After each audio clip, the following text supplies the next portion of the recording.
everyone. This is Melanie Ecken. And I'm Eric Devante. And you're watching Richco Network TV. Today we are at the Beverly Hilton in Beverly Hills For the Last Chance for Animals Benefit Gala. And honestly, I can't think of a better way to spend my Saturday than to be here advocating for the animals.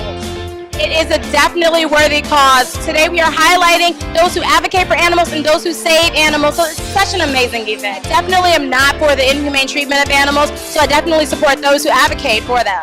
I can't imagine anyone that can abuse a poor kitty or puppy. I can't. My heart is kind of broken. I know, right? So let's talk to some of the honorees and some of the attendees for this evening. Now, Donna, tonight is about the animals, but you came dressed to make it about you. I just want to let you know. I didn't. No, I just want to look nice. You did that. Don't worry. So what does Last Chance for Animals mean to you? Last Chance for Animals is it's one of the only charities that I really am heavily involved in because I grew up with lots of animals, saving animals, nursing animals back to health. 22 years ago, I started rescuing dogs and promoting adopting dogs instead of buying them from puppy mills. And then I met Chris DeRose about 4.5 years ago, and one of his slogans is one of the slogans that he coined is "Adopt, Don't Shop." So that really resonated with me, and I wanted to get to know more about what LCA did. I was like, I want to get involved with what you're doing, and he educated me on all the stuff that they do, as far as trying to change laws, trying to create awareness of all of the animal cruelty going on that I wasn't even aware of at the time. I wasn't aware of the level of animal cruelty going on with farm animals in the United States. I didn't know. So he showed me some undercover video, which LCA goes undercover to these, animal factory, places, and they film the kind of cruelty going on there. And they're just the awareness alone is causing changes to be made. So LCA is a really, really important organization for those reasons, and I've got to be here to support them. I love it. Well, Donna, you did it, and you came ready to show out. Right. Do you have any social media that you want to share with us? Yeah, I'm on all of them. I'm on Twitter, Instagram, and Facebook. Donna D'Erico without the apostrophe. Perfect. Well, have a great night. You look lovely. Thanks so much. No problem. As someone who actually makes films about wildlife and whatnot, why was it important for you to support the cause of LCA today? It's really important because in addition to the work that they're doing here with lab animals and domestic animals, they're also doing work in the wilds in Africa with gorillas. And I just produced a film on mountain gorillas where we were featuring the work of some veterinarians who are actually helping gorillas in the field and healing them. They're the only doctors, they're called gorilla doctors, and they actually go out and help these gorillas. There's only 800 mountain gorillas left in the whole world. So every gorilla life counts. And that's what my film was about. Why do you do this work?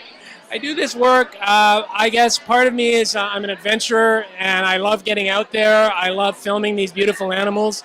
But wherever I can, I like to point out things that are going on with animal-human conflict. A lot of times there's deforestation, a lot of times there's poaching going on, and we point out all of these issues. A show I did on tigers was up for the 2015 Environmental Media Awards at Warner Brothers fairly recently, and so, helping the tigers, helping the lions, helping the mountain gorillas. Congratulations. It seems like you have a lot of exciting things going on. I do. It's great. It's great work. It's exciting, and you get to see some beautiful places. Definitely. Where can we learn more about it?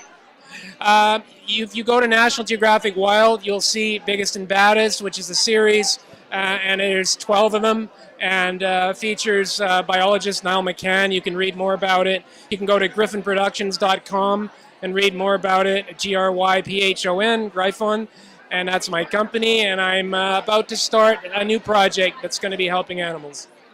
Well, we will definitely be looking out for it. Thank you for speaking with us and enjoy the show. Thank you very much. Thank you. Okay, so Joanna, how important is it for you to be here tonight? It's very important. I've been such an animal activist, an animal lover, basically since I was born. So I try to be, the voice for the voiceless, which are the animals, and they're defenseless. So anytime I could come in and, support, my friend Katie Cleary here is hosting the event tonight. And this is such a wonderful organization. They do so many great things. And, they're one of the top organizations here. So anytime I can and I'm in town, I come and support. I love it. Now, Joanna, I'm going to take you back. Do you remember your first pet? Yes, my dog Sarah. And I was heartbroken because I had a hamster and fish before, and then I went to the shelter. And I fell in love with this little poodle mix, Sarah. And when you're adopting, they have a little interview with you, and since we didn't have a dog before, they wouldn't let us adopt her. So I was heartbroken. I don't know, maybe it was like 12 or 13 at the time. So I remember my aunt knew how heartbroken I was, so she went and to the shelter and she adopted her for me and gave me her as a gift.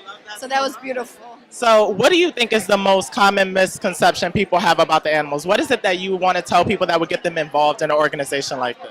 That animals feel just like we do. They have a family just like we do. They don't have a voice, and we do. And people take advantage of the fact these animals don't have a voice. So they use them for profit, and they don't care if they're abused, if they're neglected, if they're tortured, and that's the tough part. And we got to just keep convincing people, because what I've noticed is that people are just so stuck in their everyday life that they don't care what goes on. They just care what's in their life, or they don't want to hear it. They're like stuck in their ways, and that's it. So I think the more we keep talking about it, keep sending the message, I think, and it's been, it's slow steps, one at a time, but at least people are listening.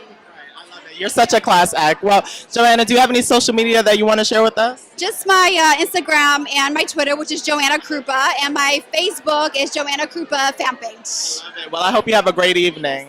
No problem. Life